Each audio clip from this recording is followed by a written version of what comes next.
Hi there, Robin here, and today we're going to be talking about the Phoenix Pro PTX-400, which is a 10-channel mixer featuring 8 actual combo jacks for microphones or line inputs, plus an additional side-mounted MP3 player or Bluetooth or PC connection. It even has analog tracks coming in and out of it. To make things as easy as possible, I've also added a complete timeline to the bottom so you can see everything there is about the unit when it comes to overall features. If there's one feature you're looking for specifically, hopefully I got it on the timeline for you. With 256 effects built right into the unit, this mixer helps out a lot of people. Now in this video, we're going to find out if this is the right mixer for you. And if you already bought this mixer, this video is also going to help you understand how to use it. We're going to cover all the features of the mixer, how they actually operate, and all the benefits of having those features. All of that's in this video. And here we are with the mixer. Now, there's a lot to be said when you have a mixer that has 8 channels across top and all 8 of them actually have mic jacks on them. A lot of mixers, you're going to see them 8 and 10 channel mixers where you only have 4 actual mic inputs, maybe 5 you're lucky. In this case, all of them, all 8 of them have mic input options to them. None of the first 8 channels are paired off. So you're going to have 8 actual sliders to match up with all 8 channels. The extra 2 channels that they talk about reference to either the track left and right input here or the actual built-in Bluetooth MP3 player and record functionality that's located on the actual digital portion of the unit. Now we're going to cover this mixer by starting, of course, at the top right where it says 1, and I already have a microphone plugged in. That microphone's plugged in via an XLR cable, which is how you want to plug all your mics into it. If you decide you want to plug a guitar into it, it does not have high Z, but you can run it through a simple DI box and then use the XLR cable to plug into this unit. So with all the top rows now being combo jacks, we can either put in a 3-pin XLR for our microphones, or we can put in a 1/4 inch connection as well. So we can have a balanced or unbalanced cable to that. And that can be for things like our keyboards, electric drum sets. After that, the next line, we still see a bunch of 1/4 inch jacks going down the whole line. First 8, those are all insert jacks. With having 8 inserts, I can run independent effects boxes for every single channel. I just need to make sure I'm using the proper cable, and this is what that looks like. It's a tip ring sleeve cable here, which is a balanced looking cable, against 2 unbalanced cables. This allows me to send the signal out and have it come back into the actual unit for that individual channel. After that, we're going to have 2 buttons per channel. The first one is a pad button and the second one is a low cutoff button. So the first button being a pad button, that allows me to add an extra 36 dB to each individual channel across the board. So that means that if I have this button up, I can go all the way up to 60 when it comes to gain, which is an awful lot of gain. If you have a super sensitive mic, let's say like an SM7B, and you're not going to buy yourself an external preamp for that unit, like a cloud lifter, you can actually make that happen by keeping the pad engaged. This feature also helps when you have a regular dynamic microphone, but you want to get some more distance. If you're doing recording with this, if you're using the USB attachment to connect to your computer and you want to record, that's also a great way to increase the overall gain so you can hold the microphone further away. The second button is an actual low cut filter. So if you have any background noise, like if you're running this at home, which we do in our studios here, for example, or maybe you're going to have it in a noisier place and you want to cut out that low rumbling background sound that microphones just love to record, you just engage that and that will make all of that go away.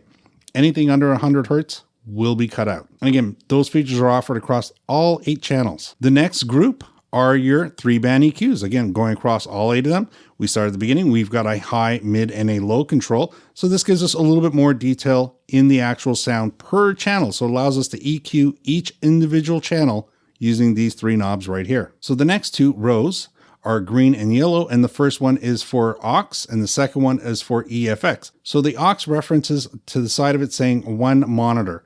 Now that means I can use this for my monitor output, which would go right out here.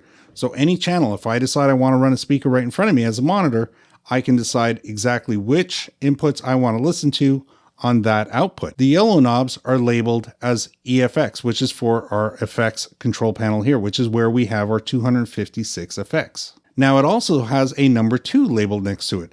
And that's because these particular knobs have 3 jobs in their lives. They can either control the level of the effects, they can act as a second monitor through the send option, and they also allow you to control external overall processor. So any effects boxes, any special effects that you want to add, through the whole mixer can be done using the send and return function.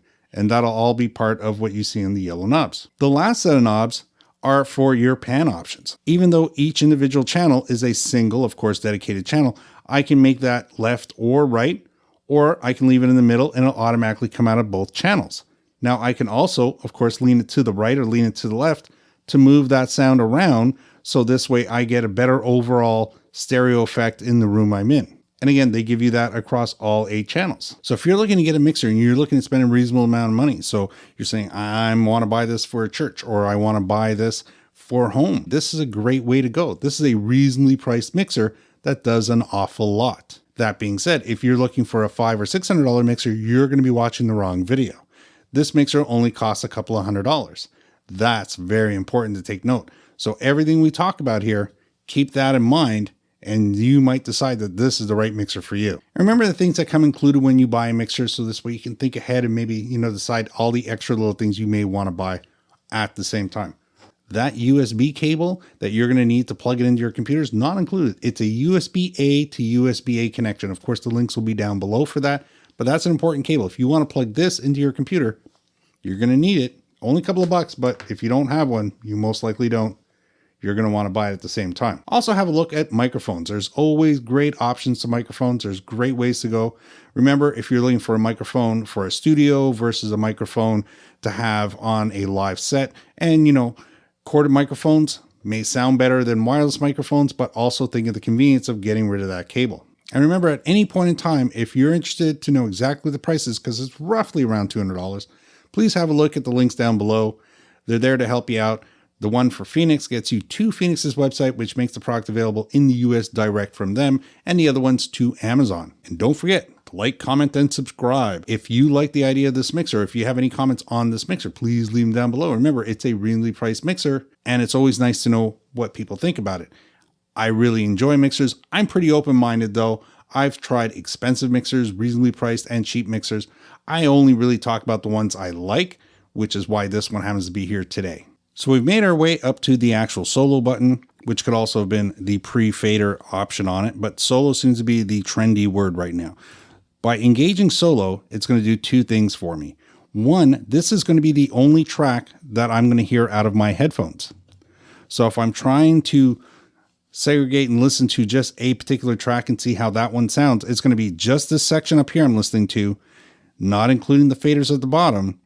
That's going to come out of my headphones, and that is the actual signal I'm going to see appear on my meters. You're going to see those solo buttons appear in a lot of places. They also appear up here when it comes to the effects and to the monitor send. So I have the ability to press a solo channel here, and if I press solo up here, what I'm going to listen to is a pre-fader selection on that actual monitor. So at the bottom, all these sliders line up specifically with the channels that you see in front of them. It's very straightforward in that sense. Then we get an orange slider here, which is so I can adjust proportionately my overall effects. So up here, I would, make my adjustments on my effects the way I want. No worries. Of course, here I'm going to select the effect I want to have. This knob here is going to allow me to actually adjust how much effects send control I have. Normally I'd leave that at 0. It does make more of a difference if I'm using it in tandem or using it as a monitor send. So if I choose to have this as a send option for my monitor up here, and use that as monitor number 2, this will be much more predominant. So normally I would just leave that in the 12 o'clock position. And then this slider here, when it comes to the effects, is now going to allow me to proportionally mix the effects into my mains. So if I have my mains, and we'll just use this for example, my main left and right channel are set to 0.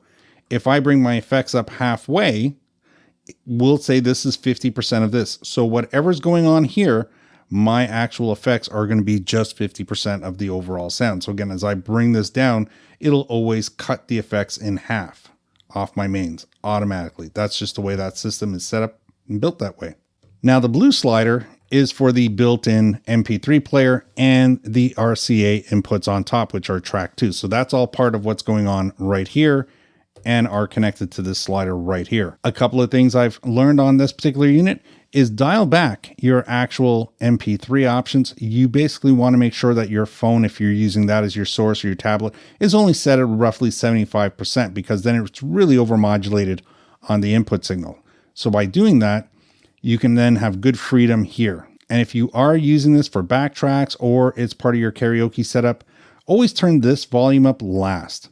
Get yourself set up over here on your microphones. Get all that set up the way you want. If you're using it with your electric drums or your keyboard, get all that going first. Then use this for your backtrack or use this to decide how much gain you're going to want or how much volume you're going to want on your music. This is always going to be a little bit more trickier when it comes to microphones and any other instrument. Bringing in pre-recorded music is the easy part. Now, this is your main gain controls for your outputs. Now, this is going to control 2 outputs on the unit. It's going to control the XLRs, which are your main outputs on top, but your main outputs are also featured off to the side via the actual 1/4 inch, which can be balanced or unbalanced. So these two, if I use some balanced 1/4 inch cables, I'd have the same output as on top. If I use unbalanced, just remember you're limited to length, and that's about it. And just because these sliders go all the way up, remember, there's a 0 right there. That's your magic sweet spot. But more importantly, this is what I'm always going to play in reference to. So if I actually do everything I need to make this work and I grab myself a microphone, now I have the mic in my hand. And if I bring this unit up, I'm more interested in what's going on up here versus what's going on down here. So again, I can back this up. I can bring this in as much as I want. And remember, I'm just trying to get the most out of the mixer without running it heavy into the yellow or definitely not into the red. And that's how the sliders work. So remember, if your sliders only end up at -10, but you're really like at +2, +4, you've maxed out that particular channel. You may decide to back off a little bit here, because remember, anytime you turn any of these knobs up, you're basically adding to the overall sound, which means you're going to affect the overall sliders at the bottom, and you're definitely going to overall affect the main output. So at any point in time, you're going to find the actual links down below. And this is where I'm going to mention Phoenix Pro actually has their own website now. So besides having the Amazon link down below, you can always compare the price if you're in the US against Phoenix's website directly. A lot of these companies, a lot of them have started coming out with their own websites, allowing them to run their own promotions and their own add-ons. After comparing the price, if you decide that Phoenix's price is better than Amazon's price, I'm going to give you one better. If you use promo code ISLAND at Phoenix Pro's website, you'll save an additional 5%. So again, if you go to Phoenix Pro, now I don't know if this promo code is going to be there forever. I can't guarantee you that. So you try it out. Put the word ISLAND in the promo code to save 5%. Now, what we have here, as we'll call it icing on the cake, is this 7-band EQ, which is to EQ the room. So yes, each actual channel has its own 3-band EQ, but that's the EQ the instruments or the microphones being plugged in. Over here, we get to EQ the actual room. So this way, depending on where you are, it may sound different. A room with very little furniture in it, let's say an empty garage, you're going to have a problem of a lot of feedback because your walls are bare. So you may not have a lot of mids in there, but you'll also notice that the sharps are bouncing all over the place and you're really hearing a harsh, cold sound out of it. So you may decide to warm it up with a little bit more bass and hold back on the highs a little bit. EQs is like cream and sugar in your coffee. There's no right or wrong. There's only what you like to listen to. So that's really important. If anybody says, oh, that's wrong, they better give you a reason why it's wrong. Because most likely it's just they like to have, 2 creams and 1 sugar in their coffee, and you like to have your coffee with 4 creams and 6 sugars. I mean, that's just what it really comes down to. Now, remember, the sliders also come down. Don't just go up. Zeros in the middle. So you can be, -6, and then sliders beside it can be at +6. You don't have to start at 0 and go all the way up to the top. I mean, that's the idea of having a plus-minus setting on the actual mixer. So we've already talked about the knobs, but we'll cover them one more time. Again, this yellow knob here, this is going to be for our effects. I'll most likely leave this at 0. Next to that is my monitor output. That's separate control, so that's not controlled with these guys. The actual monitor send is controlled here, and the button right beside it is if I want to bypass the actual sliders beside it, because maybe if I'm using this for a karaoke setup, I might be using the monitor for me to set up somebody's microphone, and I can actually leave those 2 channels down. If these are my second singers that are going to come on stage, these are my first 2, so we'll slide everything else down, so this way not to interrupt. So if I'm using this for a karaoke setup, these are the actual people that are on stage singing right now, and I want to set up the next 2 microphones for the next people that are going to come on stage. I can plug them in, let's say, into 6 and 7 right here, press that solo button on those 2 inputs. Now I have the option. I can either listen to it through my headphones, or I can press the solo button here and listen to it off the monitor if I'm using my own monitor. This way, when it's time to change people and now their turn to sing, well, you can simply take those actual solos off, turn their microphones up, turn the other mics down, and by turning on these solos over here, now I can listen in on these actual microphones instead for, again, setting up the next people that are going to go on stage and sing. That's a very neat feature, by the way. So now that we've covered that, let's cover some of the actual features when it comes to the effects. The effects are very fun to use. They're advertised as 256. What that means is that there are 16 different effects and each effect has 16 different scales. So that basically means that they've included the parameter option and the effects into one single knob. So every effect, so they've got 2 vocal options. The first one starts a little bit. If you don't like it, you can dial it up to a higher number all the way up to 16. And that'll take the exact same effect and just stretch it out. That runs through the entire dial all the way through. So of course, if you get down to, let's say, all the way close to the end, you're close to looking at between 209 and 224. And what does it say? It says delayer plus reverb. So if I go all the way up to that number there, anything between 209 and 224 is all going to refer to that one feature there, which is delayer and reverb. What happens is I can increase it and decrease that particular feature by either starting at 209. And if I want to go to the extreme point of that feature, I can increase the overall effect all the way up to 224. And that's how that works. And that's how you end up with 256 different effects in the actual unit. So if you're actually looking for the video that I do, the actual audio recordings on the actual computer with this mixer, the link will be right up here for you. That's a much shorter video. That's the video that we use for promotional purposes for Amazon. And we're also going to have it posted on our other channel, which will be Robin's Testing Studio. So it won't be on Expert Island. It'll be on Robin's Testing Studio, and it'll be linked right up above here. Now, next to that is where we're actually going to see all of our functionality when it comes to the display panel right here, which is either for our USB, which, by the way, I have an SD card and a USB adapter, which allows me to just plug into the top here. So we've got action here, but we still don't have any music. Why is that? Because, well, down here, our MP3 track's down. So we'll just bring that up about halfway, and then we'll bring up our mains. Hello, God. It's me again. From the house round the bend.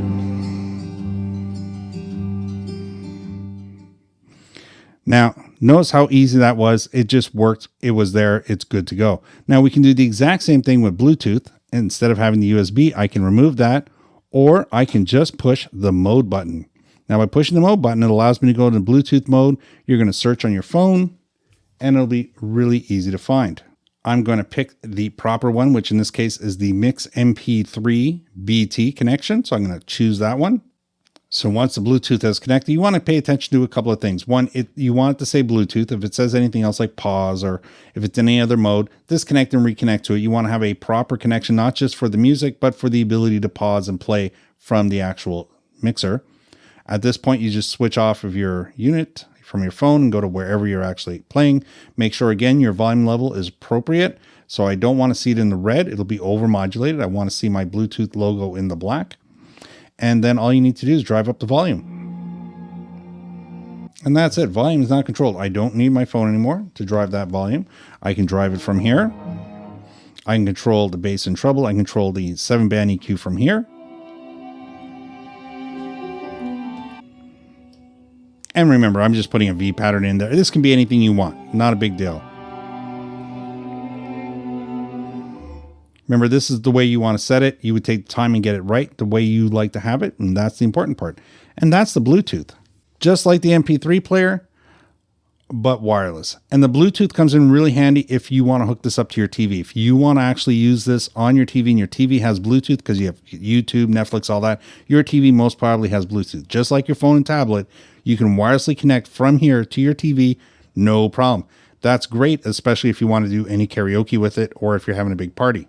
Now, another feature built into the mode functions in the actual digital display unit is record. So if I press this and bring it, I can add first, important, bring back your USB stick or SD card. You can then put it in record mode, which appears like this on the mixer, and you can record to it. This is just a really nice add-on onto the unit. I'm not a big super fan of recording this way. If I'm going to record, I'm going to break out and buy myself a cable so I can plug it into my computer and I can see the actual quality of the recording. Now, outside of that, let's talk about the cosmetics. First of all, it's an all metal chassis, which is very important. These are not the actual sides of the unit. These are screwed on. This is basically a throwback respect to Alan Heath's mixers, which had the actual burgundy look to the sides of it. These are only screwed on. They're cosmetics, and that's fine. I don't mind.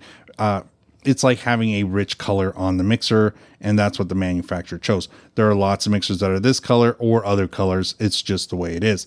Outside of that, the mixer's functionality as something that you're going to use for a home setup, a home system, absolutely amazing. It works out really well. You know, am I going to criticize and critique everything?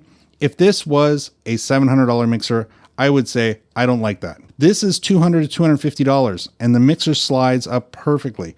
Now, the only thing I did have to do, and again, I'm not upset because the price point was just right for it. I did have to come in and adjust a couple of the knobs because they were pushed down a little hard, so it was a little, tight to turn. But I wasn't upset about that. Again, if this was a $600 mixer or even a $400 mixer, I would expect everything when it came to all these knobs to be perfect. To have 4 knobs that I had to basically pull up and lift up on a little bit just to get them to smoothly run back and forth was fine with me. And the fact that this has a little wiggle in it didn't bother me at all. I'm not worried about this. It does have what's important, a dust cover built into the actual unit right in the sliders. There's dust covers on all of them. The most important thing is that dust cover. I would cover this if I'm not using. If I have it at home and it's going to sit there for 2 weeks, why am I going to let it gather dust for 2 weeks? I don't want any dust to get in anything, so I would cover it just to keep it nice and pristine. Dust inside is what's going to end up giving you that crackly, scratchy sound to it. So keeping the dust out by keeping it covered is a really nice way to go. And if you like looking at it, get a clear piece of plastic to put over it. That'll do just fine. So I'd like to say thanks to Phoenix for making this product available to us. I always like looking at products like this. I see a large variety of price points when it comes to products, and I look at products with a very open mind.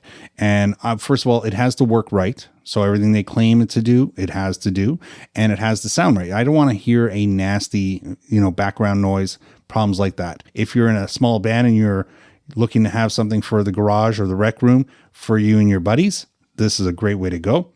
Price is very important, because that's what it's all about here. This is all about the price and everything you can get with it. Long-term reliability and dependability, I'm not worried about it. If you dropped it too many times, that I'd be worried about.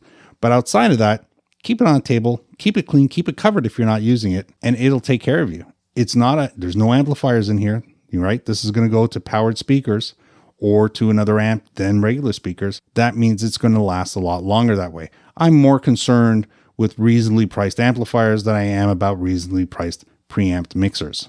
Now remember, this only has a single channel coming out of it when it comes to recording options, so that's very important. If you want, have a look. When I do finish it, that video will be linked right up here for you. That's really important.